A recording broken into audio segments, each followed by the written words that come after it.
आम्हाला अभिमान आहे की आज आपल्यात आचार्य प्रशांतजी उपस्थित आहेत. आम्ही सर्वजण त्यांना ऐकण्यासाठी प्रतीक्षा करतोय आणि उत्सुक आहोत.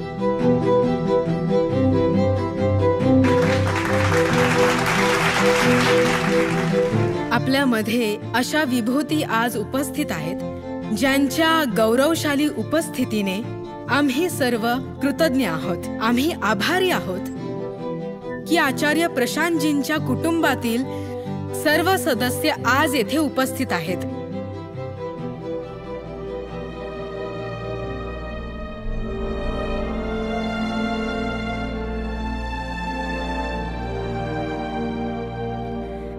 आचार्य प्रशांतजी यांचे आदरणीय वडील श्री अवधेश नारायण त्रिपाठीजी यांच्या स्मरणांजलीच्या रूपात त्यांच्या जन्मदिवसानिमित्ताने या समारंभाचे आयोजन केले जात आहे.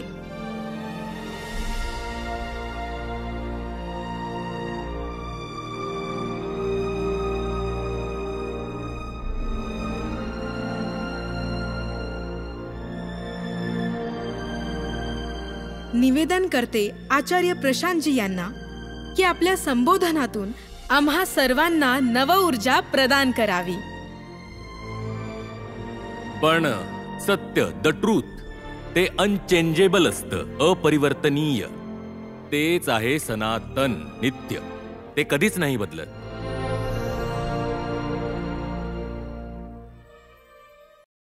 सर्वप्रथम तर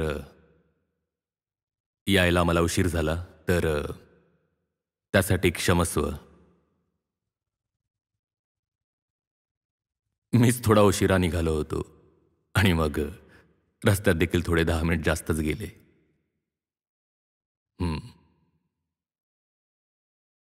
सर्वांना आवाज येतोय का मागेपर्यंत? मागे आवाज पोहोचतोय का? एकदम जी शेवटची रांग आहे तिथे आवाज पोहोचतोय का? स्पष्ट आहे का? तर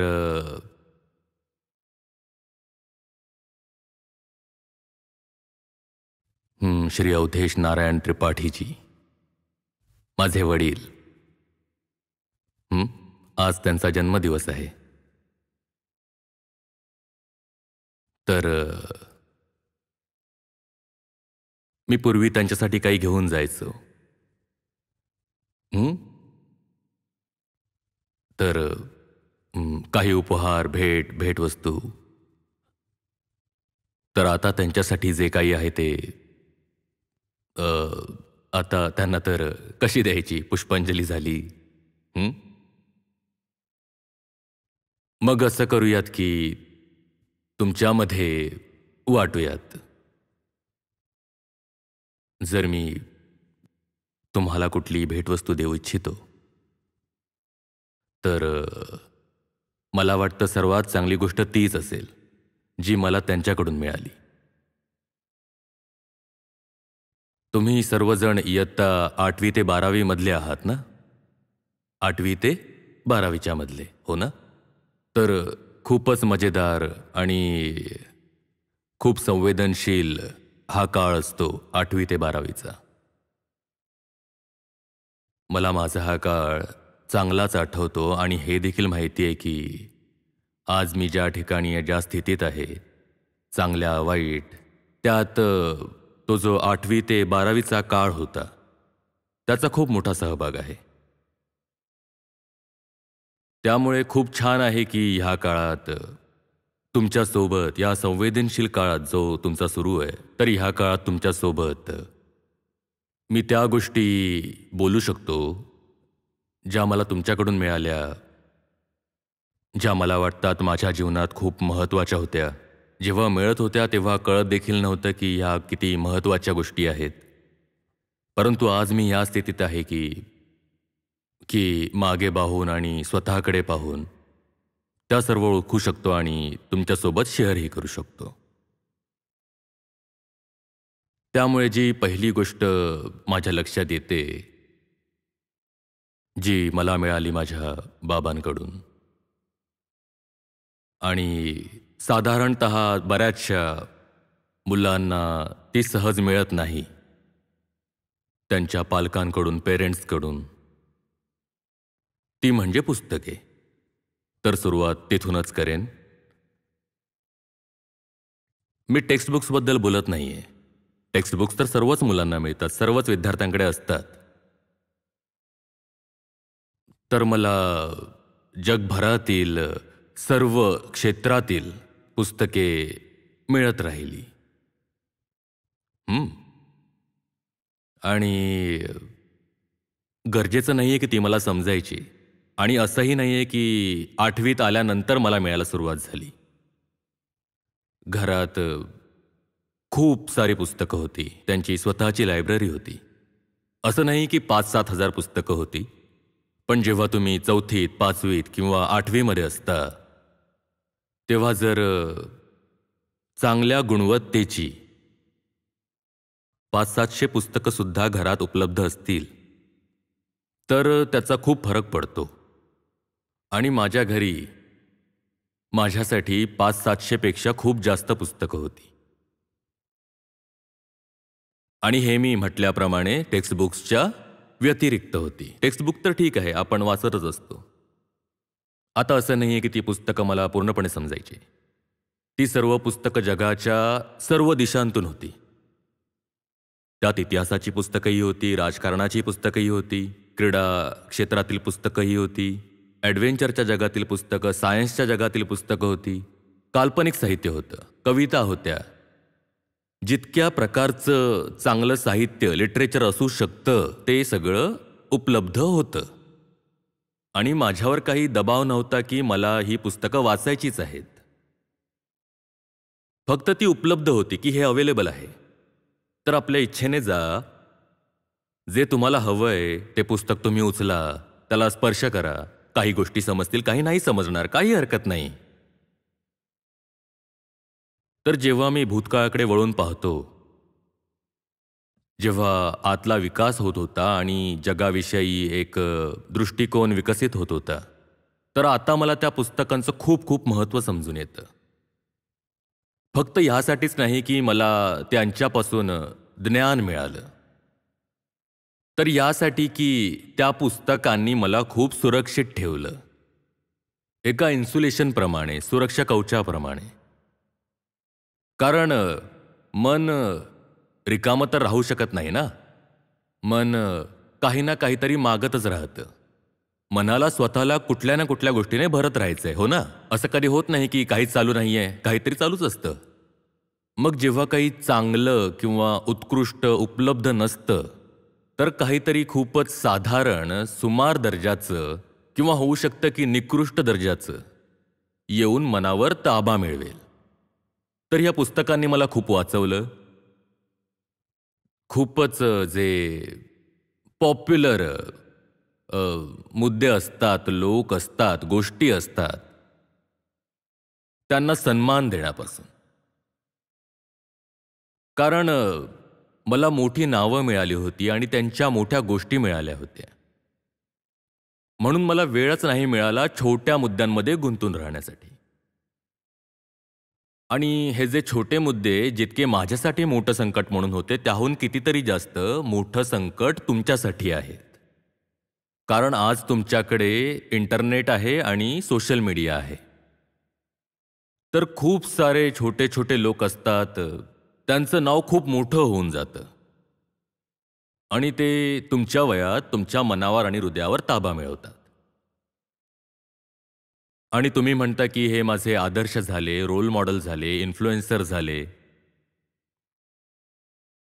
ते मनावर ताबा मिळवतीलच जर मनाला उंच व्यक्तींची, धाडसी व्यक्तींची, सक्षम व्यक्तींची संगत मिळाली नाहीये, जर तुम्हाला त्यांची नावं देखील कळली नाहीयेत, तर मी म्हणतो खूपच साधारण, सुमार पातळीचे लोक तुमच्या मनावर अशा प्रकारे चढतील जणू काही देवता आहेत, भगवान आहेत. तुम्ही म्हणाल की मी त्यांना मानतो, पण ते कोणीच नाही आहेत. ते केवळ एका फुग्याप्रमाणे आहेत. त्यात काहीच दम नाहीये, फक्त हवा त्यात भरलेली आहे. माझ्यासाठी चांगलं हे झालं की मानवाच्या इतिहासातील जितकीही मोठी नावं आहेत, त्यांच्याशी माझा परिचय खूप लवकरच झाला. 3री, 4थी, 5वी इयत्तेमध्ये होतो मी कमीत कमी त्या नावांशी परिचित होतो, भलेही मला त्यांच्या कुठल्याही गोष्टी समजून येत नव्हत्या. आणि मला समजून घेता येईल ह्यासाठी अशी पुस्तकंही माझ्या घरी होती जी माझ्या वयाच्या मुलांसाठी अगदी सुग्राह्य असू शकतील, म्हणजे डायजेस्टेबल असतील. मग इसॉप्स फेबल्स असो किंवा पंचतंत्र असो, हितोपदेश असो, नेहरूंची लेटर्स टू डॉटर, मुलीच्या नावे पित्याची पत्र असो, न जाणो अशी कित्येक पुस्तकं. ही सर्व पुस्तकं होती आणि ही पुस्तकं मला समजत देखील होती, कारण ही लहान मुलांसाठी होती. आणि जी पुस्तकं लहान मुलांसाठी नव्हती, मी म्हणतोय समजत नसताना देखील त्यांनी मला वाचवलं. त्यांनी ह्यापासून वाचवलं की मी कोणत्याही सेलिब्रिटीला आयुष्यात खूप उंच स्थान नाही देणार. आणि हे खूप मोठं संकट आहे. हे जे वय आहे ना तुमचं, ह्या वयात तुम्हाला आता शिक्षण मिळालंय तर तुम्ही वाचू शकता, एनर्जी आहे तर तुम्ही इकडे तिकडे जाऊ शकता, वस्तू मागू शकता. परंतु अजून तुम्हाला फार अशी समज आलेली नसते. आणि जेव्हा समज आलेली नसते तेव्हा तुमचा फायदा घेणारे, एक्सप्लॉइट करणारे, आकर्षित करणारे लोक खूप असतात. एक उदाहरण देतो. स्नॅपचॅट आहे, एक खूपच पॉप्युलर सोशल मीडिया प्लॅटफॉर्म आहे. त्याचे बहुतेक युजर्स जे आहेत ते अजून कायदेशीररित्या प्रौढ देखील नाहीयेत. त्यांचं वय 18 वर्षांपेक्षा कमी आहे. म्हणजे इथे जे 12वीचे विद्यार्थी बसलेले आहेत तर समजून घ्या की ह्याच वयाचे आहेत. आणि कोणताही सोशल मीडिया प्लॅटफॉर्म ह्यासाठी असतो ना की ज्याने तो तयार केला आहे त्यातून तो पैसा कमवेल. आणि तो पैसा तेव्हाच कमवेल जेव्हा त्याचे जे युजर्स आहेत ते त्या कॉन्टेंटला खूप वेळ पाहत राहतील. आणि तुम्ही एखाद्याला खूप वेळ तेव्हाच पाहाल जेव्हा तुम्ही त्याच्यामुळे इन्फ्लुएन्स व्हाल. तर तुमचं हे जे आता वय आहे अपरिपक्व, ह्या वयात तुम्हाला इन्फ्लुएन्स करून तुमच्याकडून फायदा काढून घेणाऱ्या शक्ती आता खूप वाढलेल्या आहेत. जेवढं संकट आमच्या काळात होतं त्याहून अधिक जास्त आता आहे. एक गोष्ट अजून घडली आहे. आपण पैशाबद्दल बोललो की कुठलीही व्यक्ती जर आपलं सोशल मीडिया ॲप बनवत आहे तर ते ह्यासाठी की पैसे कमवता यावे. जगातील प्रत्येक मॅन्युफॅक्चरर, सेलर हा जो वयोगट असतो 8 वर्षांपासून ते 18 ते 20 वर्षांपर्यंतचा किंवा 8 वर्षांपेक्षाही कमी, 5-6 वर्ष वयापासून ते 20-22 वर्षांपर्यंतचा, यांना टार्गेट करत आहे. का? तुम्ही म्हणाल की हे कमवत सुद्धा नाही, ह्यांना का टार्गेट करतायत? ह्यांना टार्गेट ह्यासाठी करतायत कारण ह्यांच्याकडे आईवडिलांचा पैसा असतो. माणसाकडे जेव्हा स्वतःचा पैसा असतो कमीत कमी तेव्हा तरी ही शक्यता आहे की तो थोडा विचार करून खर्च करेल. पण जेव्हा घरामध्ये संतती 1 किंवा 2च असतील आणि आईवडील दोघेही कमवणारे असतील, घरात पैशाची काहीच कमी नाहीये आणि एकच मुलं आहे किंवा 2च मुलं आहेत, तर मुलांच्या हातात जबरदस्त अशी स्पेंडिंग पॉवर येते. आता जर मी तुम्हाला जरी विचारलं, असाच एखादा छोटासा सर्वे केला की तुमच्यापैकी किती जणांचे एकच भाऊ किंवा बहीण आहेत आणि किती जणांचे जास्तीत जास्त 2 भाऊ बहिणी आहेत, तर तुमच्यापैकी बहुतांश लोक या श्रेणीमध्ये असतील. काही जण तर असे असतील जे एकटे असतील, काही असेही असतील जे म्हणतील की माझा एकच सिबलिंग आहे. आणि जी हाऊसहोल्ड इन्कम आजपासून 30-40 वर्षांपूर्वी होती, आज त्यापेक्षा कित्येक पटीने वाढली आहे. हे मी सगळ्या दिशेला जातोय. लिटरेचर, अर्थशास्त्राबद्दल बोलायला सुरुवात केली, सोशल मीडियाबद्दल बोलतोय. हे तुम्हाला समजतंय की बोर होतंय? बोर होत असेल तर इकड तिकडच्या गप्पा मारू. या गोष्टी समजतायत का? मला असं वाटतं की आपण 8वी, 10वी, 12वीमध्ये आपण इतके मॅच्युअर होतो की आपल्याला या गोष्टी समजू लागतील आणि समजायलाच हव्या. समजतंय ना? तर आता हाऊसहोल्ड इन्कम खूपच वाढलंय आणि जो फर्टॅलिटी रेट आहे, म्हणजे घरात मुलं किती आहेत, तो कमी झालाय. तर आई वडिलांकडे पैसा आहे आणि मुलं 1-2च आहेत, तर त्या मुलांच्या हातात खूप स्पेंडिंग पॉवर आलेली आहे. तर जगातील प्रत्येक ॲडव्हर्टायझर, मॅन्युफॅक्चरर, सेलर कोणाला टार्गेट करत आहे? मुलांना टार्गेट करत आहे. तर तुमच्यासाठी मोठं संकट आहे आणि त्या संकटापासून वाचण्याचा मार्ग आहे पुस्तके. खूप छोटे लोक खूपच छोट्या छोट्या गोष्टी करून तुम्हाला एक्साइट करतील, तुम्हाला बांधून ठेवतील, तुम्हाला हिप्नोटाईज करतील. तुम्ही त्यांच्या प्रभावाखाली याल. त्यापेक्षा अधिक चांगलं आहे की तुम्ही मोठ्या आणि उंच लोकांची संगत करावी. त्यानंतर मग या ज्या छोट्या गोष्टी आहेत त्या समजून येतील की यात मला गुंतायचं नाहीये. मनुष्याचा पूर्ण इतिहास इतक्या महान लोकांनी भरलेला आहे की जर त्यांना आपण सूचना उपलब्ध असूनही, संधी उपलब्ध असूनही ओळखून घेत नाही आहोत, तर दोष केवळ आपलाच आहे. आणि आज इतकी विचित्र गोष्ट आहे की मी आज तुम्हाला विचारू, उदाहरणार्थ, की रेनेसा झाला युरोपमध्ये, तिथे इतके क्रांतिकारक झाले, तुम्ही त्यांच्या काही प्रमुख व्यक्तींची काही नावं सांगा, तर तुमच्यासाठी सांगणं कठीण होऊन जाईल. आणि हे काही लहान वय नाहीये. तुम्ही सर्वजण टीन्स आहात आणि जर तुम्ही टीन्स झाले आहात तर तुम्हाला माहीत असायला हवं. कठीण होईल, पण काही लोक सांगू शकतील आणि मला खूप आनंद होईल जर सांगू शकतील, परंतु बहुतेक लोक नाही सांगू शकणार. परंतु मी तुम्हाला हेच विचारलं की IPL, जे की नॅशनल टीममध्येही नाही आहेत, IPL मधील काही प्लेयरची नावं सांगा. मी एक विचारेन, तुम्ही 15 जणांची नावं सांगाल. कुणीही सध्या एकही चांगला चित्रपट केला नसेल, त्यांना इंटरनॅशनल तर सोडा, साधा नॅशनल अवॉर्ड देखील मिळाला नसेल, परंतु तुम्ही ॲक्टर आणि ॲक्ट्रेसेसची नावं सांगाल. कुणी यूट्यूबवर किंवा इंस्टाग्रामवर प्रसिद्ध झालेलं आहे, तुम्ही त्याचंही नाव सांगाल. कोणी एखाद्या निकृष्ट दर्जाच्या TV शोवर जाऊन खूप सारं लक्ष वेधून घेत असेल, तुम्हाला ते देखील माहीत असेल, बिग बॉस वगैरे तेही माहीत असेल. पण जर मी आता विचारलं की काही फ्रेंच क्रांतिकारकांची नावं सांगा, तर तुम्हाला कदाचित माहीत नसतील. मी तुम्हाला विचारू की सांगा, कारणं काय होती की भारताला कोलोनाइज व्हावं लागलं?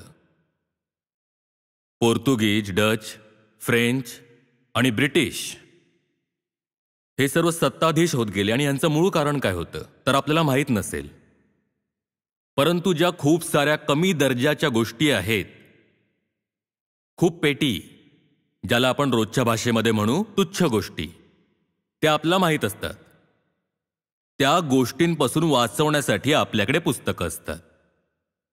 जसे की एकदा का जो आकाशाचा आस्वाद घेतो ना, मग तो असा जमिनीवरील चिखल चाटू शकत नाही. तर ह्या बाबतीत मी स्वतः भाग्यशाली होतो की ह्या जगातील जी काळीकुट्ट घाण आहे त्यापासून मी इन्सुलेट झालो. मला ती आकर्षकच नाही वाटायची. 1-2 वेळा असंही झालं की लखनौच्या आधी छोट्या शहरांमध्ये 1-2 वेळा बाबांची पोस्टिंग झाली होती, शहाजापूर वगैरे. तर शहाजापुरातलं मला आठवतं की आम्ही तिथून लखनौला येत होतो आणि एक मोठा अजेंडा पॉइंट असायचा की पुस्तकं विकत घ्यायची आहेत.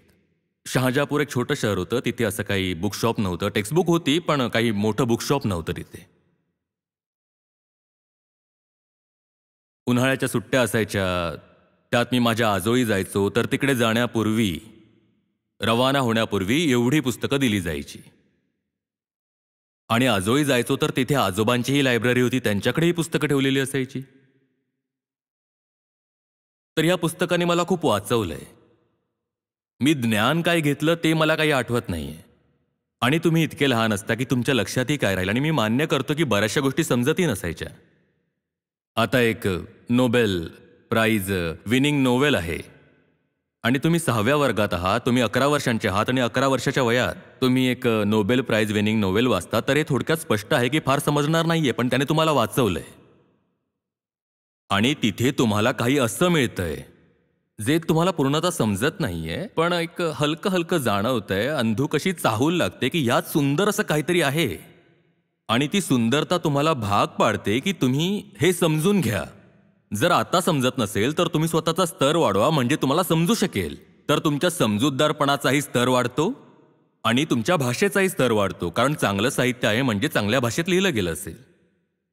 तर मला फार मदत मिळाली माझी हिंदी आणि इंग्रजी दोन्ही सुधारण्यासाठी. जेव्हा माझा 10वीच्या ICSEचा रिझल्ट आला तेव्हा त्यात उत्तर प्रदेशमध्ये माझा पहिला क्रमांक होता. त्यामुळे जे बोर्डाचे सेक्रेटरी होते ते येऊन माझ्या पेरेंट्सना भेटले. त्यांनी सांगितले की हे सर्व ठीक आहे, दरवर्षी कोणी ना कोणी टॉप तर करतोच, आणि पण ह्यावर्षी एक तुमच्या मुलाच्या निकालामध्ये विशेष बाब ही आहे की त्याचे हिंदी आणि इंग्लिश दोन्हीमध्ये सर्वोच्च गुण आहेत. आणि हे क्वचितच घडतं की कुणाचं दोन्ही भाषांवर समान प्रभुत्व असेल. आणि ते प्रभुत्व मला ICSEची टेक्स्टबुक्स वाचून आलेलं नव्हतं. टेक्स्टबुक्स ही वाचली होती, पण ते समान प्रभुत्व आलं होतं जी घरी पुस्तकं होती त्यांना वाचून. लक्षात येतंय का तुमच्या? जेव्हा आपण कंपनी करूच शकतो, कंपनी म्हणजे साथ, संगती, जेव्हा आपण संगती करूच शकतो तर त्या महान लोकांसोबत का करू नये जे प्रेमापायी आपल्यासाठी स्वतःच्या मागे त्यांच्या जीवनातील अमृत सोडून गेलेत. होऊ शकतं की ती व्यक्ती 1000 वर्षापूर्वीची असेल किंवा 200 वर्षापूर्वीची असेल, किंवा तो भारतातील नसेल, चीनचा असेल, आफ्रिकेचा, युरोपचा किंवा अमेरिकेचा असेल किंवा कुठलाही, पण त्याने त्याच्या जीवनाचं सार, त्या सर्व गोष्टी ज्या जाणण्या आणि ग्रहण करण्या योग्य आहेत त्या त्यांनी तुमच्यासाठी एका पुस्तकात सोडलेल्या आहेत.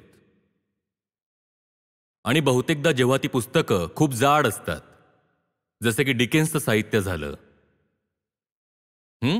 किंवा ॲना कॅरेनिना झालं, तर त्यांची संक्षिप्त संस्करणं येतात तरुणांसाठी. ही पुस्तकं मला दिली जायची. आता मॉबी डिक पूर्ण कोण वाचेल, तर त्याचं एक संक्षिप्त संस्करण ते तुम्ही वाचू शकता. ही पुस्तकं अजूनही घरी ठेवलेली आहेत.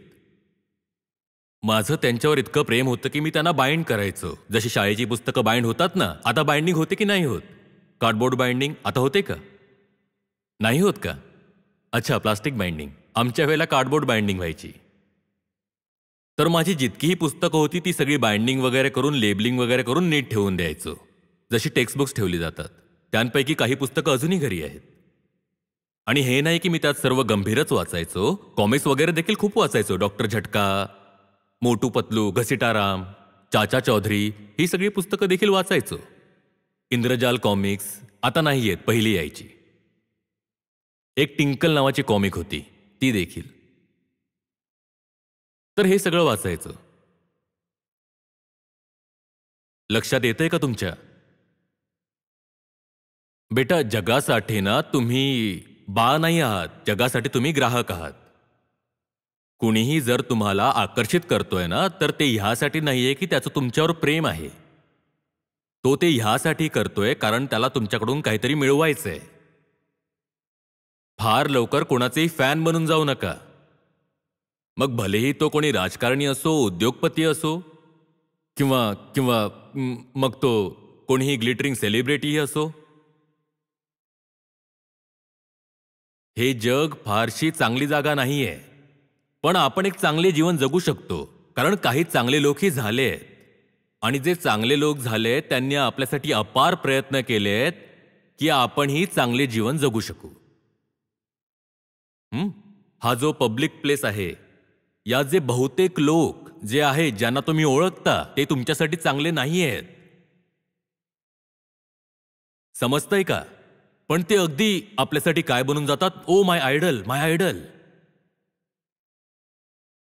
मी पूजा करेन त्यांची. ती व्यक्ती काय आहे, त्या व्यक्तीने खरंच काय साध्य केलंय, तिच्या विचारात किती गांभीर्य आहे, ती आयुष्याला कितपत समजते, आणि तुम्ही तिला ओळखता तरी का? जर तुम्हाला त्याचं नाव देखील माहिती आहे तर त्यातही तुमचं नुकसान झालं. तुम्हाला तिचं नावही माहीत असता कामा नये. खूप साऱ्या गोष्टी होत्या ज्या मला माझ्या घरच्यांनी कळूच दिल्या नाही, मला माहीत नसायच्या. म्हणायचे, तू ते माहीत करून घे ना, जे की आयुष्यात उच्चतम आहे. त्याखालील कोणतीही माहिती तुझ्या मनात का यायला हवी? मी शाळेत जायचो. आता समजा की मी बूट घातलेले आहेत आणि माझ्या सोबतचे मला विचारायचे आणि मला खूप विचित्र वाटायचं की हा काय प्रश्न आहे, कितीचे आहेत. तर मला माहीत नसायचं, कारण मला कधी सांगितलंच गेलं नव्हतं. मला नसायचं माहीत. आता तर प्रत्येक प्रकारचं एंटरटेनमेंट उपलब्ध आहे. पहिले जेव्हा 31 डिसेंबरची रात्र असायची, नववर्ष येतंय आता म्हणून सांगतोय, 31 डिसेंबरला त्यावेळी दूरदर्शनवर काही कार्यक्रम यायचे, हे ते. आणि हिवाळी सुट्टीनंतर जेव्हा आम्ही भेटायचो शाळेमध्ये, तर बरेच दिवस 1-2 दिवस हीच चर्चा चालायची की त्यात कोणती सेलिब्रिटी आली होती, तिने काय केलं, काय नाही केलं, असं झालं तसं झालं. पण मला माहीत नसायचं. मला माहितीच नसायचं. मी जेव्हा 10वीच्या बोर्डाची परीक्षा देत होतो त्यावेळी सुद्धा एक घरात छोटासा ब्लॅक अँड व्हाईट टीव्ही होता. झालं. नाही, कलर टीव्ही पण होता. ड्रॉइंग रूममध्ये ठेवलेला होता. पण तो चालायचा नाही. तो फक्त तिथे ठेवलेला होता. कधीतरी क्वचितच बाहेरून व्हीसीआर मागवून त्यावर फिल्म बघितली जायची. तो त्या कामी यायचा. की व्हीसीआर येईल तेव्हा त्याच्यावर फिल्म बघितली जाईल, नाहीतर तो कामी नाही यायचा. एक इतकासा छोटासा वेस्टर्नचा पोर्टेबल टीव्ही होता, तो ठेवलेला असायचा. या परिस्थितीत मी माझी बोर्ड्सची एक्झाम दिली. त्यामुळे कल्पनाच नसायची. आणि का माहीत असावं मी तुम्हाला विचारतोय की सांगा, जगभरातील गलिच्छ माहिती तुम्हाला का माहीत असावी?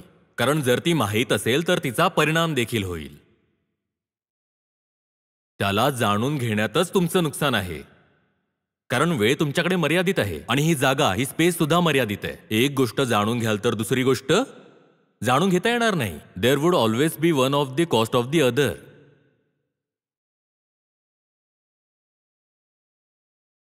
लक्षात येते का तुमच्या? तर ही पहिली गोष्ट. दुसरी गोष्ट जी कळत नकळत मी समजून घेतली, शिकून घेतली,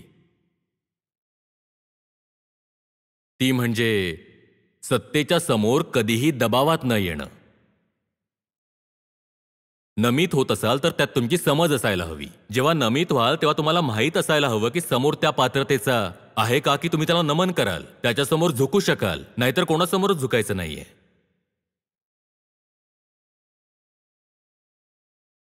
आणि ह्यात कोणतीही ॲरोगन्सची किंवा अहंकाराची गोष्ट नाहीये. गोष्ट अगदी सरळ आहे. तुमचा आदर करण्याच्या पात्रतेचे जर तुम्ही असाल तर आम्ही तसं नक्कीच करू. जर आम्ही तुमचाही सन्मान करतोय आणि जे खरोखर महान आहेत त्यांचाही सन्मान करतोय, तर आम्ही कोणाचाही सन्मान करत नाहीये. हे जे डोकं आहे जर ते सर्वत्र झुकू शकतं, तर मग ते कुठेही झुकलं नाहीये. ही तर विकलेली गोष्ट झाली ना, की जोही समोर येतोय त्याचा तुम्ही आदर करताय.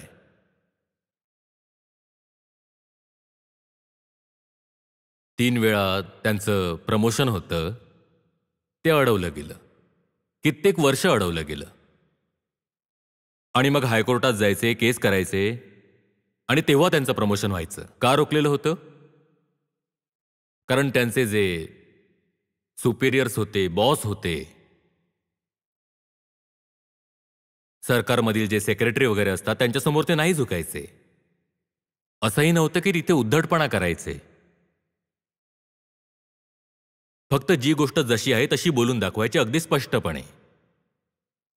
ही जी स्पष्टवादिता आहे की जेव्हा सत्य बोलत असाल तेव्हा कोणालाही घाबरण्याची, वाकण्याची किंवा झुकण्याची गरज नाहीये. जे आहे ते स्पष्ट बोला. आमचा काही हा हेतू नाहीये की कोणाचं मन दुखवायचंय. पण सत्य जर कोणाला वाईट वाटत असेल तर वाटू द्या. आम्ही तुम्हाला दुखावण्याच्या, हर्ट करण्याच्या उद्देशाने बोलत नाही आहोत. पण आम्ही काय करू की तुम्ही असे आहात की तुम्हाला सत्य दुखावतं. जर सत्य तुम्हाला दुखावत असेल तर आम्ही काहीच करू शकत नाही. आम्हाला माफ करा. आणि निश्चितच जर तो दुखावला जात असेल तर तो पलटून तुम्हालाही दुखावणार. तर तुमची पूर्ण तयारी असायला हवी ते दुःख सहन करण्याची. तर ते वारंवार स्वीकार करत गेले. त्यांना ज्या पदावर निवृत्त व्हायला हवं त्यापेक्षा एक पद ते खाली निवृत्त झाले.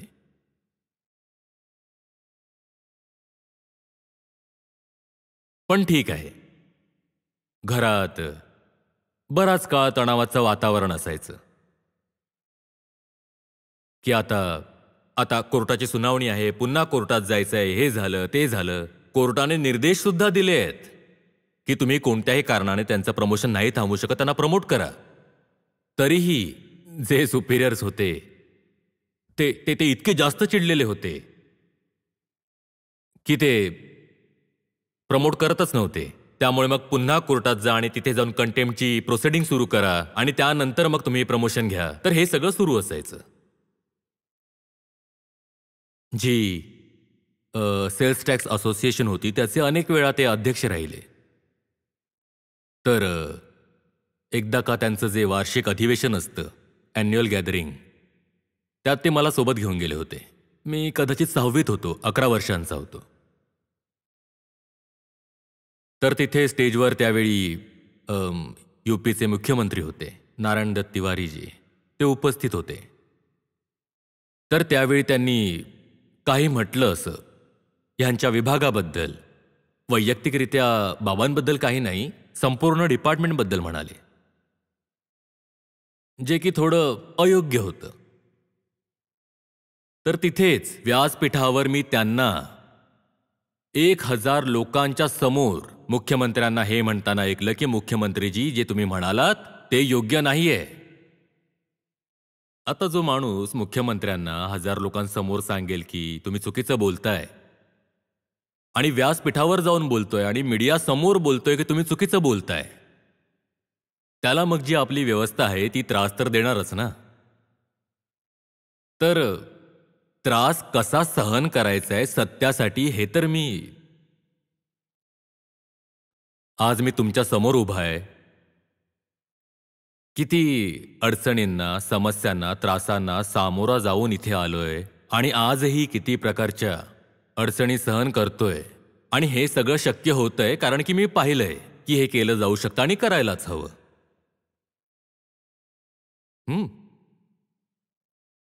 खूप बोलायचं नाही आणि जेव्हा बोलायचं तेव्हा स्पष्टपणे बोलायचं, निसंकोच होऊन बोलायचं.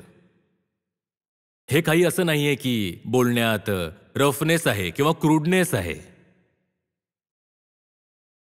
एक कवी, एक साहित्यकार, त्यांच्या बोलण्यातही खूप गांभीर्य असतं.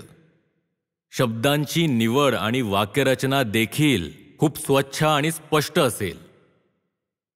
पण जग सुद्धा असं आहे की स्पष्ट बोलायला घाबरतं. जगाला खोटं हवंय, जगाला बनावटी हवंय, पण बनावटी नाही व्हायचंय. हे मला आधीच स्पष्ट झालं होतं की बनावटी होऊ नका. आणि बनावटी होण्याचे बरेच फायदे मिळतील. जग तुम्हाला म्हणेल की खोटं बोला, नकली चेहरा दाखवा, जिथे हसण्याची गरज नाहीये तिथे देखील हसा, जे आदरास पात्र नाहीये त्यांच्यासमोर देखील झुका. आणि जर तुम्ही हे सगळं केलं तर आम्ही तुम्हाला रिवॉर्ड करू, बक्षीस देऊ, पुरस्कार देऊ. कोणतंही रिवॉर्ड घेऊ नका. एक जीवन आहे आणि ते अगदी स्वच्छतेने जगायचंय, गलिच्छ नाही व्हायचंय. जेव्हा मी स्कूल युनिफॉर्ममध्ये पाहतो ना मुलांना, तेव्हा सर्वप्रथम माझ्या आतून एक भीती निर्माण होते की हे अस्वच्छ होता कामा नये. आणि इतक्या साऱ्या व्यवस्था आहेत ज्या ह्याच मागे आहेत की तुमच्या मनावर राज्य करावं आणि तुम्हाला घाणेरडं करावं. आणि बरेचसे लोक तर कदाचित 15-17 वर्षांचे होईपर्यंत घाणेरडे झालेले असतात आणि त्यांना मग सुधारणं किंवा त्यांना मग परत रिट्रीव्ह करणं देखील कठीण झालेलं असतं. लक्षात येतंय का तुमच्या? आणि जी तिसरी गोष्ट जी घरी होती, हवेत होती, मला कळलंही नाही की मी कधी शिकत गेलो, ती ही की शांत राहणं शिका. तेव्हा बोलत जा जेव्हा तुमचं बोलणं आवश्यक आहे. फक्त तेव्हा बोला जेव्हा शांततेच्या तुलनेत शब्द चांगले वाटतील. अन्यथा फार बोलू नका. आणि विशेषतः प्रतिक्रियेत तर अजिबात बोलू नका, रिॲक्ट तर अजिबात होऊ नका. जरी तुमच्या आसपासचे लोक कितीही प्रयत्न करतील की तुमच्याकडून एक रिॲक्शन मिळवावी, पण रिॲक्शन देऊ नका. जेव्हाही करा तेव्हा स्वतःच्या मर्जीने ॲक्शन करा. रिॲक्शनचा अर्थ तर गुलामगिरी होतो. कोणीतरी तुम्हाला काही अशा गोष्टी बोलतंय ज्या की टोचण्यासाठीच बोलल्या जात आहेत, ज्या बोलल्या त्यासाठी जात आहेत की तुमच्याकडूनही पलटवार येईल. विशेषतः अशा वेळी तर अजिबात बोलू नका. एक मालकत्व असायला हवं, सोव्हेरेनिटी, की तुम्ही आमच्याकडून जबरदस्तीने काहीही मिळवू शकणार नाही. एक शब्दही नाही. ना तुम्ही आम्हाला भाग पाडू शकता बोलण्यासाठी, ना कोणतीही रिॲक्शन देण्यासाठी, आणि ना तुम्ही आम्हाला थांबवू शकता जेव्हा आम्ही काही करून दाखवू. बळजबरीने आम्हाला काही करायला लावू शकत नाही, आणि जेव्हा आम्ही करत असू तेव्हा तुम्ही आम्हाला थांबवू शकत नाही. दोन्ही परिस्थितींमध्ये बळजबरी नाही चालणार. हे व्हायला नको की तुम्ही बसलेले आहात, तुम्ही मला ऐकताय उदाहरणार्थ, आणि तुमच्या बाजूवाल्याने तुम्हाला कोपर मारलं आणि तुम्हीही त्याला मारायला लागलात आणि हे ऐकणं वगैरे सगळं मागेच राहिलं. मग तर बाजूचा जिंकला. तो स्वतः तर ऐकत नव्हता. तो काय करत होता? तर तो म्हणाला की मी तर ऐकत नाहीये आणि हा माझ्या बाजूला बसलाय, हा इतका गुंग होऊन लक्ष देऊन का ऐकतोय, तर चला ह्याला. तर तो जिंकला ना. त्याचा अजेंडा होता तुम्हाला डिस्टर्ब करणं आणि त्याने तुम्हाला डिस्टर्ब केलं. आणि हे जग गोष्टच अशी आहे जिचं काम आहे मनाला कॉलोनाइज करणं. आपल्या देशात कोणी वसाहत बसवली तर किती वाईट वाटतं ना. आणि कोणी तुमच्या मनाला कॉलोनाइज केलं तर का वाईट नाही वाटणार. जर कोणी तुमचं शर्ट खराब केलं तर तुम्हाला वाईट वाटतं ना. कोणी शाई फेकली तुमच्या शर्टावर, आणि जर कोणी तुमच्या मनावर चिखल फेकला तर वाईट का वाटू नये? जास्त वाईट वाटायला हवं ना. सर्वाधिक त्यांच्यापासून वाचून राहायला हवं जे तुमचं मन घाण करतात. मनच सगळं काही आहे. जर हे वाचून ठेवलं तर जीवन खूप सुंदरतेने फुलून येईल. आणि जर मनच घाण झालं तर काहीच उरत नाही. लक्षात येतंय का? रिॲक्शन नेहमी तुम्हाला राग आणूनच घेतली जात नाही. रिॲक्शन तुमच्या अंतरंगात इमोशन्स, भावना उकसवूनही घेतल्या जातात. हे एक खूपच गहन ज्ञान मला त्यांच्याकडून मिळालं. संवेदनशीलता भावुकता नाहीये, सेन्सिटिव्हिटी, इमोशनॅलिटी नाहीये. कमालीचे संवेदनशील व्यक्ती होते, पण मी त्यांना कधीच नाही पाहिलं की ते त्यांची भावूक परिस्थिती कधीही प्रदर्शित करत असतील. संवेदनशीलता पूर्ण होती, अन्यथा ते तशा कविता लिहू शकले नसते जशा त्यांनी लिहिल्या आहेत.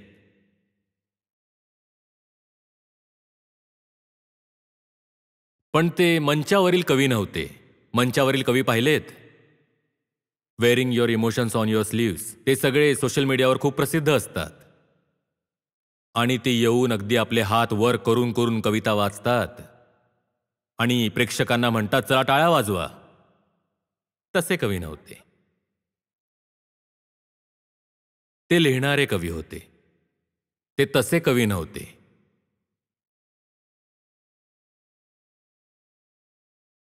लक्षात येते का तुमच्या? सेन्सिटिव्ह होणं एक गोष्ट आणि इमोशनल रिॲक्टिव्हनेस पूर्णपणे वेगळी गोष्ट. आणि तुम्ही ज्या वयात आहात तिथे आता हार्मोनल रिॲक्टिव्हनेस सुरू होते किंवा सुरूही झाली असेल. की हे जग येतंय आणि तुम्ही लक्षातही घेतलं नाही की तुमच्या आतून जी रिॲक्शन येते ती तुमची स्वतःची नाही आहे, ती एक केमिकल रिॲक्शन आहे. तो एक हार्मोनल रिस्पॉन्स आहे. आणि जो हार्मोनल रिस्पॉन्स आहे त्याने तुम्हाला स्वतःसोबत वाहून नेलं. नाही व्हायचंय. माझी हिम्मत, माझं वचन, माझे कर्म हे सगळं माझ्या समजुतीने चालणार. हे सगळं माझ्या नियंत्रणात राहणार. हे सगळं माझ्या बोधातून उठणार. कोणीही येऊन मला फसवू शकत नाही. कोणी येऊन मला घाबरवू शकत नाही. कोणी येऊन मला कोणत्याही प्रकारे आकर्षित करेल, मोहित करेल, अट्रॅक्ट करेल, मग तर मी त्याच्या दिशेने जाणारच नाही. कारण हे माझ्यासोबत षडयंत्र केलं जातंय. हे माझ्या मनाला इन्व्हेड केलं जातंय. हे आक्रमण आहे. हे उल्लंघन आहे. हे कमीत कमी ट्रेस पासिंग आहे. ही माझी सेक्रेड टेरिटरी आहे. आणि इथे फक्त त्यांनाच प्रवेश मिळेल जे सेक्रेड आहेत. जे सेक्रेड नाहीयेत त्यांना इथे नाही येता येणार. बाहेर रहा, दूर रहा, मी तुम्हाला ओळखही नाही दाखवणार. असं नाहीये की मी लढतोय.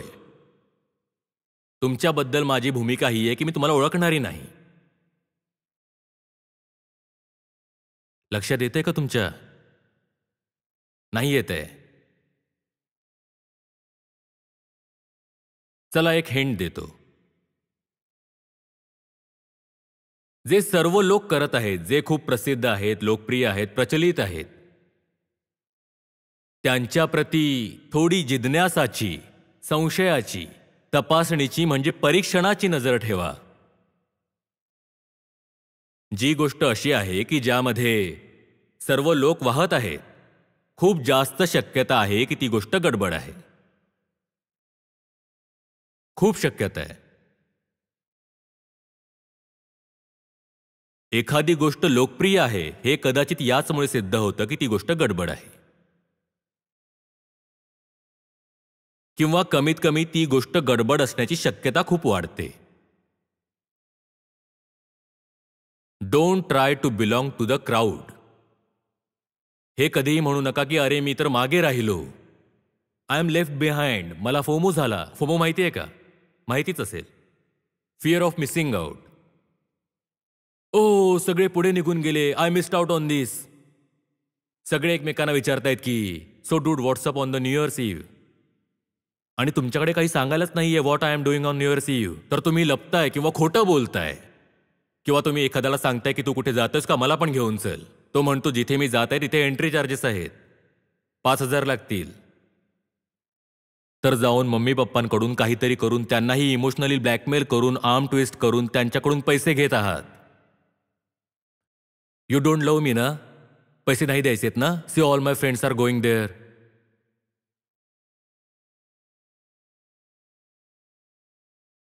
जिथे सर्वजण जात आहेत ती जागाच भली मेंढरांची असेल.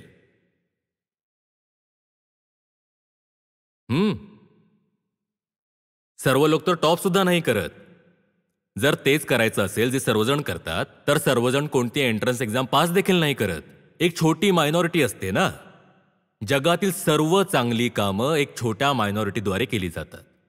तर जे लोक मेजॉरिटीमध्ये राहण्यासाठी खूप उत्सुक असतात ते कधीही चांगलं आणि मोठं काम करूच शकत नाही. बोर्ड कोण टॉप करतं? मेजॉरिटी करते का? एंट्रन्स एक्झाम कोण टॉप करतं? मेजॉरिटी टॉप करते का? ग्रँड स्लॅम्स असतात, ते बहुसंख्य लोक जिंकतात का? नाही, कोणी एकच जिंकतो. मायनॉरिटीमध्ये राहणं शिका. एकटेपणात आनंदाचा अनुभव घ्यायला शिका. जो माणूस म्हणेल की मी आरामात तेव्हाच आहे, मी आरामात तेव्हाच आहे जेव्हा मी इतर लोकांसोबत आहे, तो माणूस आयुष्यात खूपच खालच्या पातळीवर राहील, खूपच साधारण पातळीवर राहील. मी एकटा आहे आणि एकटेपणात माझा अभिमान आहे. एकटा आहे याचा अर्थ हा नाही की जितके चांगले लोक आहेत त्यांना पळवून लावलं की पळा मी तर एकटा आहे. एकटेपणा मात्र अशी एक गोष्ट आहे की ती मिळते. उत्कृष्टतेच्या शोधात जेव्हाही बाहेर पडाल तेव्हा एकटेपणा मिळेलच. जो एकटेपणाला घाबरेल तो उत्कृष्ट होऊच शकणार नाही. उत्कृष्ट म्हणजे माहितीये का? नाही माहिती. काय वैदिक शाळा आहे मग? काय शिकताय तुम्ही? एक्सिलन्स. एकतर संस्कृतवर नंतर जा, पहिल्यांदा हिंदी शिका. भाषा केवळ भाषा नसते. भाषा म्हणजे भाषेपलीकडेही खूप काही असतं.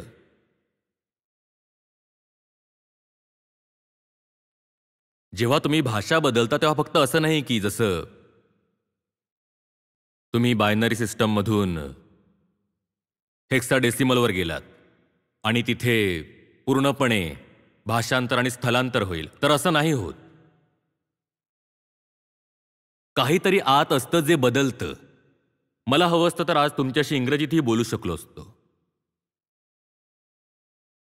पण मला जे बोलायचं आहे ते इंग्रजीत थोडं वेगळं झालं असतं.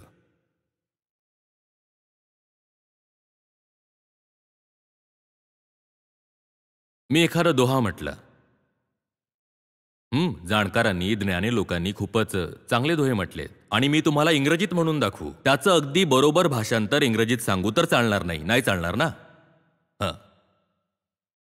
तर हे जग कुठेही जात असेल, तुम्ही स्वतःच्या नजरेने बघा की योग्य काय आहे आणि काय नाही आणि त्याला धरून चला.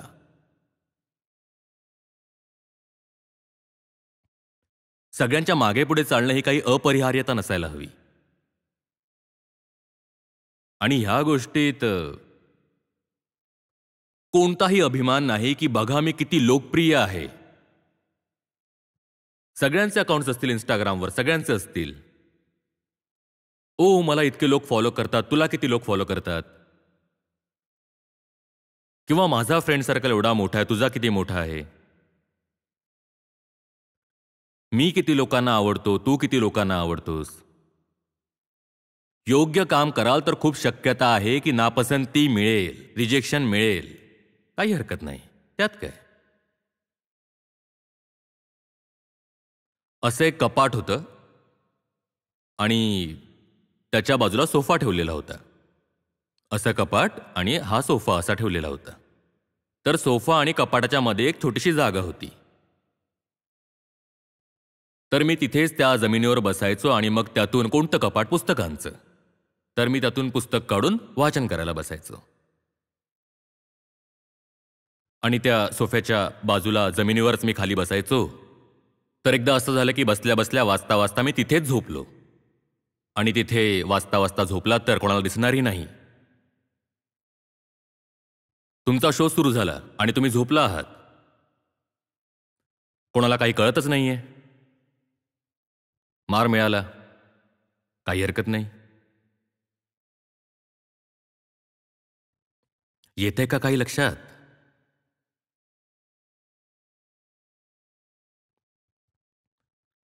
तर अशा सर्व ठिकाणांपासून वाचून राहा जिथे अशी गर्दी आहे जी तुमच्या मनावर नियंत्रण मिळवू पाहते.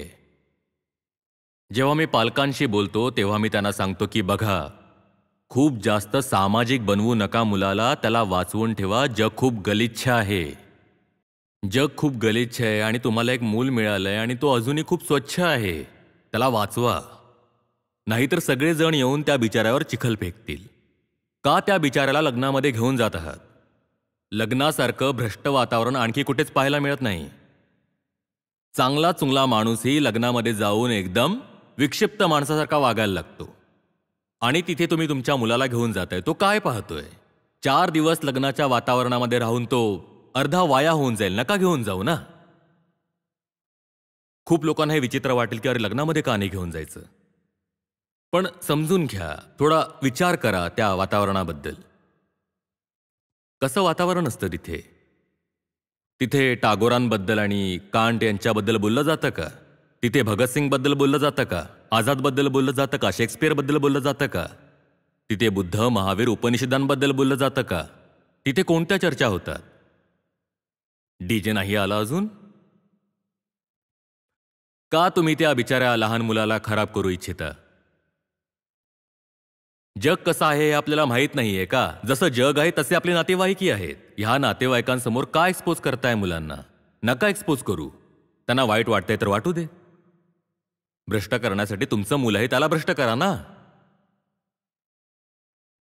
काही लक्षात येतंय का तुमच्या? आता बसलेले आहात, खूप सारे चेहरे भोळे दिसतायत, सरळ साधे दिसतायत. आणि मला भीती अशी वाटते की जर ह्यांनाच मी 5 वर्षानंतर भेटलो तर हे डूडनी बनलेले असतील.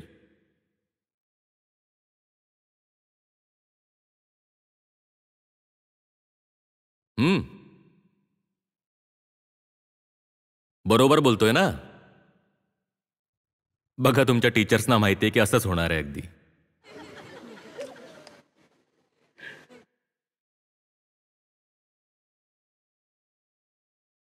जशी लहानगी फुलं आहात, ज्यांना खाण्यासाठी जगातील सगळे प्राणी आतुर आहेत. जशा वेली आहेत, कोमल, त्यांना थोडीशी सुरक्षा, थोडं कुंपण तर घालावं लागेल ना. नाहीतर एखादी बकरी येऊन खाऊन टाकेल. अनेकांना तर खूप मजा येते, अगदी असे झाले आहे. आणि काही म्हणतात की ही गोष्ट खूप धोकादायक आहे, आम्ही नाही ऐकणार, कारण जर आम्ही हे ऐकलं तर सुविधांवर आघात होईल.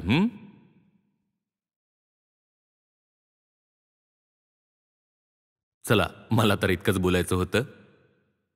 तुम्ही इतकंही ऐकलं तीच खूप मोठी गोष्ट आहे, कारण जिथे आपण पोहोचलोय तिथे इतकाही अटेन्शन स्पॅन नसतो. सर, माझा एक प्रश्न आहे की तुमच्या बालपणी म्हणजे तुम्ही अभ्यासात इतके चांगले होतात, म्हणजे प्रत्येक दृष्टिकोनातून अव्वल होतात, म्हणजे खेळातही खूप चांगले होता, आणि सर तुमच्या आईलाही मदर क्वीन म्हणून अनेक वेळा सन्मानित करण्यात आलंय. सर, जी आमची आताची पिढी आहे त्यांना कोणतीही छोटीशी उपलब्धी मिळाली तर त्यांना खूप गर्व होतो.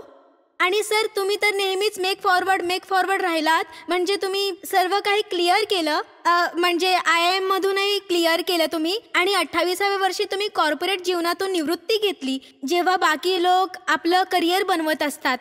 मग सर, तुम्हाला प्रेरित ठेवणारी अशी कोणती गोष्ट आहे? आणि दुसरा प्रश्न आहे की आता आजच्या पिढीने स्वतःला कसं इगो पासून दूर ठेवावं, की जे म्हणतात की आम्हीच सर्व काही आहोत. बेटा बघ, आता हे एक पुस्तक आहे. कधी मी काही बोललो असेल, काही लिहिलं असेल, त्याने हे पुस्तक तयार झालं. आता मी तुमच्या समोर येऊन जर काही म्हणालो की मला जे करायचं होतं, जे मिळवायचं होतं ते मी मिळवलं, हे बघा पुस्तक, हे माझं यश, माझी अकम्प्लिशमेंट, आणि त्यानंतर मी इथे उभा राहून 10-15 मिनिट असंच काही वायफळ बोलून निघून जाऊ आणि म्हणू की आता मला काहीच करायची गरज नाहीये, एवढं सगळं तर मी केलेलं आहे, आणि माझ्या नावासोबत हे लागलेलं आहे, ते लागलेलं आहे, माझ्या मागे मोठी यादी तुम्ही लिहू शकता की मी असं केलं तसं केलं, काहीच नाही. मी आज जे सुरू करतोय ते शून्यातून सुरू करतोय ना. तर जसं तुम्ही आज इथे शून्यातून सुरू करताय आणि तुमच्यासाठी आवश्यक आहे की तुम्ही उत्तम श्रोता होऊन ऐकावं, तसंच मी मागे काय केलंय हे मला आज कामी नाही येणार. आज माझ्यासाठी महत्वाचं आहे की मी शून्यातून सुरुवात करून एक चांगला वक्ता बनून तुमच्याशी बोलू. आणि तुम्ही मला माफ कराल का जर मी असं म्हणेन की मी एक मोठा माणूस आहे, मी एवढं सगळं करून ठेवलंय, मला आता आणखी काही करण्याची काय गरज आहे? प्रत्येक दिवस नवीन दिवस असतो आणि प्रत्येक इनिंग नवीन इनिंग असते. मागील वर्गात चांगला रिझल्ट आला, काय फरक पडतो? पुढील परीक्षा समोरच आहे. मागील वर्गात चांगला रिझल्ट आला तर काय झालं? आणि गोष्ट एक्झामचीही नाहीये, कारण एक्झाम तर फक्त 3 ते 6 महिन्यातून एकदाच होते. प्रत्येक दिवस एक नवीन आव्हान असतं, ज्यामध्ये तुम्हाला पुन्हा नव्या जिद्दीने उत्कृष्टता प्राप्त करावी लागते. उत्कृष्टता म्हणजे एक्सेलन्स. तर there is no resting on past laurels, की मागे मी असं काही केलं, मी चांगला झालो. अरे असं थोडी असतं. आपण 10वी बद्दल बोलतो ना, की बोर्ड टॉप केला, त्यानंतर 11वी मध्ये पोहोचला, तर शहर बदललं, लखनौहून गाझियाबादमध्ये आलो. तिथे जी पहिली एक्झाम होती क्वार्टरली, त्यात काहीतरी डेटशीट बघण्यामध्ये चुकी झाली, तर एक्झामच मिस झाली. आणि जेव्हा एक्झाम मिस कराल तेव्हा रिझल्टमध्ये काय लिहून येतं? काहीच नाही. आता कुठे तुम्ही जग वगैरे जिंकून आला होता आणि भारतामध्येच तुमचा 3रा क्रमांक होता, तर रिझल्ट कार्ड आलं आणि त्यामध्ये काहीच नाही लिहिलंय. त्या मातोश्री बसल्यात, त्यांनी रिझल्ट कार्ड बघितलं, माझ्याकडे बघितलं आणि ते फाडून टाकलं. आणि आता हे सगळं कधी होतंय? हे होतंय सन 93च्या ऑगस्ट किंवा सप्टेंबरमध्ये. आणि 1993च्याच एप्रिलमध्ये वर्तमानपत्रांमध्ये दिसत होतो, त्यांची क्लिप्स अजूनही घरात ठेवलेल्या आहेत. सार्वजनिक अभिनंदन झालं होतं, UPचे राज्यपाल आले होते, मोठ्या स्टेजवर समोर हजारो लोक बसलेले आहेत, त्यांच्यासमोर ह्यांना मातोश्रींना एका बाजूला फळं फुलं ठेवलेली होती तराजूमध्ये, आणि दुसऱ्या पारड्यामध्ये ह्यांना बसवलं होतं. ह्या मदर क्वीन आहेत साहेब. आणि हे कोण करत आहेत? हे UPचे राज्यपाल, आणि त्यांच्यासोबत अनेक वस्तू दिल्या जात आहेत. सायकल दिली जाते, एकदा नाही तर 3-3 वेळा सायकल दिली जाते. आणखी बऱ्याचशा गोष्टी जसं की घड्याळ वगैरे. आणि घरामध्ये एक जुनं खराब झालेलं घड्याळ ठेवलेलं होतं. मी म्हटलं तुम्ही अजूनपर्यंत हे का ठेवलंय? म्हणतात तुला भेट म्हणून दिलं होतं UPच्या राज्यपालांनी. तर हे सगळं एप्रिलमध्ये सुरू आहे. आणि त्याच वर्षीच्या ऑगस्ट-नोव्हेंबरमध्ये तिथेच उभं राहून माझं रिझल्ट कार्ड घेतलं आणि फाडून टाकलं. केलं असेल तू एप्रिलमध्ये खूप काही, पण ऑगस्टमध्ये काय केलं ते सांग. एप्रिलमध्ये जे केलं ते ऑगस्टमध्ये कामी नाही येणार. प्रत्येक दिवस एक नवीन दिवस आहे. गलिच्छ होण्याचं, हरून जायचं, झुकण्याचं, भ्रष्ट होण्याचं संकट प्रत्येक दिवशी आहे. आळस नका करू. स्वतःवर खूप विश्वास नाही ठेवायचा. माया म्हणतात ह्याला. माया ही खूप मोठी ठग असते. जेव्हा तुम्हाला वाटतं की तुम्ही जिंकले आहात, ती हसत असते आणि तुम्हाला येऊन हरवते. अपयशापासून सावधान राहायचंच आहे, पण यशापासून आणखीन जास्त राहायचंय. आजही माझ्यासाठी प्रत्येक दिवस हा नवीन दिवस असतो, ज्या दिवशी मी अगदी शून्यावर उभा असतो, झिरोवर. माझ्या लक्षात नसतं की माझ्याकडे मागे काही आहे किंवा नाही आहे किंवा काय आहे माहीत नाही. तुमच्यासोबत बोलतोय तितक्याच गंभीरपणाने बोलतोय जितकं मी काल रात्री बोलत होतो. काल लांबलचक भागवद्गीतेवर सत्र होतं. भगवद्गीतेवर होतं? नाही, संत सरितेवर होतं. रात्री 2-3 तास सत्र चालू होतं. साधारणतः 12:30-1 वाजेपर्यंत होतं. मी असं थोडी बोलू शकतो की मी काल इतकी मोठी गोष्ट बोलून आलोय, इतिहास पुरुषांची गोष्ट, आणि आता एक छोटासा मुलगा आला आहे, 10वीतला आहे. मला तुमच्या समोर स्वतःला पूर्णपणे उधळायची काय गरज आहे? मी इथे हलकं फुलकं काम करूच शकतो. असंच एखादं साधारण हलकं फुलकं उत्तर देतो, लहान मुलगाच आहे, मान्य करेल, काय फरक पडतो? नाही. आयुष्यातलं लहान काम असो, मोठं काम असो, कोणतंही काम असो, ते काम तुम्ही करताय ना, तर त्या कामामध्ये तुमची गरिमा दिसायला हवी. प्रत्येक लहान लहान कामातही तुम्हाला म्हणायचं आहे उत्कृष्टता. लहान काम देखील करत आहात तर त्यातही एक्सिलन्स झळकायला हवी, आणि ती प्रत्येक दिवस झळकायला हवी, शेवटच्या श्वासापर्यंत झळकायला हवी. मरू पण एकदम ऐटीत. जगलोय ऐटीमध्ये तर असं थोडीच आहे की मरताना स्वतःचा आत्मसन्मान सोडून देऊ, असं नाहीये.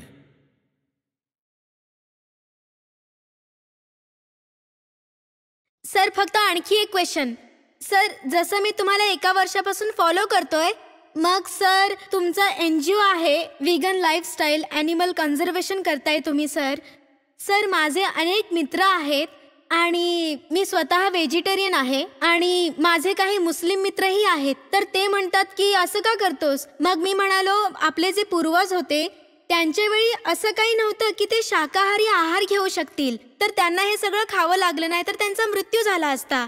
त्यामुळे आजही तसंच चालू आहे आणि चालत राहतंय. मग सर, याचा अर्थ म्हणजे त्यांच्यासाठी माझ्याकडे रिलायबल असं उत्तर नाहीये. पण सर, एवढं चालत आलं आहे, मग हे बदलणं शक्य नाहीये. तर मग यावर तुमचं काय म्हणणं आहे? पूर्वज तर झाडावर देखील राहायचे. पूर्वज तर ब्रश सुद्धा नव्हते करत. पूर्वज तर जंगलातून आले होते, तर जंगलात जे काही व्हायचं ते सगळं ते करायचे. जर त्या पूर्वजांसारखंच करायचंय, मग ट्विटर फेसबुक का वापरता? हे एज्युकेशन का घेता? कारमधून का जाता? या मोठ्या इमारती का उभ्या केल्या आहेत? म्हणजे जितका आपला हव्यास आहे त्याच्या पूर्ततेसाठी पूर्वजांचं निमित्त शोधा. जर तुम्हाला पूर्वजांसारखंच व्हायचंय तर जंगलात जा ना. ते जंगलातून आले होते, आणि पूर्वजांना तर कोणती वॅक्सिनही लागत नव्हती. पूर्वजांकडे तर इतकी औषधं सुद्धा नव्हती. आणि जर तुम्ही एकदमच मागे जाल, जेव्हा आदिमानव होते तेव्हा तर लग्नबिग्न सुद्धा होत नव्हती. वेगळ्याच प्रकारची व्यवस्था होती. मग त्या व्यवस्थेत देखील परत जा. पूर्वजांकडे तर शौचालय देखील नव्हते. त्यांना जिथे जागा मिळेल तिथे जाऊन. मग तुम्ही का विचारता की Wien will the restroom B free? जो म्हणतो की तो पूर्वजांसारखा आहे त्याला सांगा की इथेच पॅन्ट काढून. पूर्वज तर अगदी जंगली प्राण्यांसारखेच होते.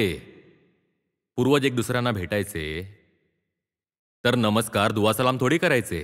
कधी 2 प्राण्यांना बघा, जेव्हा ते भेटतात तेव्हा ते काय करतात? ते एकमेकाचा वास घेतात. मग घेत बसा एक दुसऱ्यांचा वास, आणि त्यांचं वास घेणं अगदी वेगळंच असतं. एक दुसऱ्याला ओळखण्यासाठी ते तर जो कोणी म्हणेल की मी पूर्वजांसारखा आहे त्याला म्हणा की तू लांब राहा आणि एक दुसऱ्यांचा वास घ्या. हेच आहे तुमचं इंट्रोडक्शन. आणि पूर्वजांकडे तर भाषा देखील नव्हती.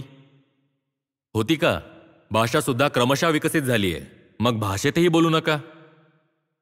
आणि तेव्हा तर कपडे देखील नव्हते. आपण खूप मायावी लोक आहोत. जी आपली कामना असते ना, डिझायर, तिला पूर्ण करण्यासाठी आपण कोणतंही कारण देऊ शकतो, कोणतंही तर्क देऊ शकतो. खूप जास्त आवश्यक असतं स्वतःवर ही पाळ ठेवणं की माझे सर्व तर्क, सर्व आर्ग्युमेंट्स येत आहेत कुठून. काही असं तर नाही ना की ते फक्त हट्टातून येत आहेत, की मला तर एका मुक्या प्राण्याला मारायचंय, त्याचं मांस खायचंय कारण त्याची चव आवडते. आपल्या चवीच्या हव्यासापोटी, लालसेपोटी तुम्ही रक्तपात करायला तयार आहात, तुम्ही खोटं बोलायला तयार आहात, तुम्ही भांडायला देखील तयार आहात. ही माणुसकीची लक्षणं तर नाही आहेत. Thank you sir. खूप आभार. आचार्य प्रशांतजींनी आमच्या मुलांना जीवनाचा कलात्मक अनुभव प्रदान केला. त्यांच्या समोर मी निशब्द आहे. आभाराव्यतिरिक्त माझ्याकडे दुसरे कोणतेच शब्द नाहीत. मुलांनो, आचार्य प्रशांतजी तुमच्यासाठी भेटवस्तू घेऊन आले आहेत.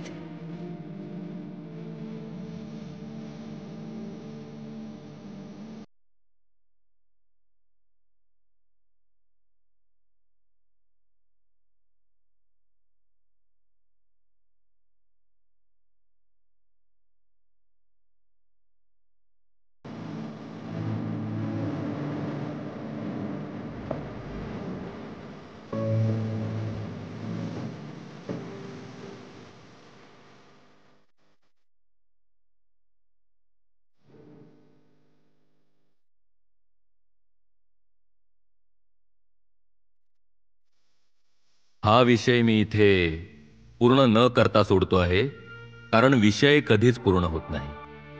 पूर्ण तर आयुष्यालाच व्हायचंय. आयुष्याला तुम्हाला पूर्ण करायचंय. कधी एकदम आशा मावळू लागेल, विश्वास कमी होताना दिसेल, असं वाटेल की हार स्वीकारावी, आणि बाकी सर्व उपाय काम करत नसतील तर एक उपाय करून पहा. हे आठवून पहा की एक व्यक्ती आहे जी कमीत कमी परिस्थिती समोर गुडघे टेकत नाहीये.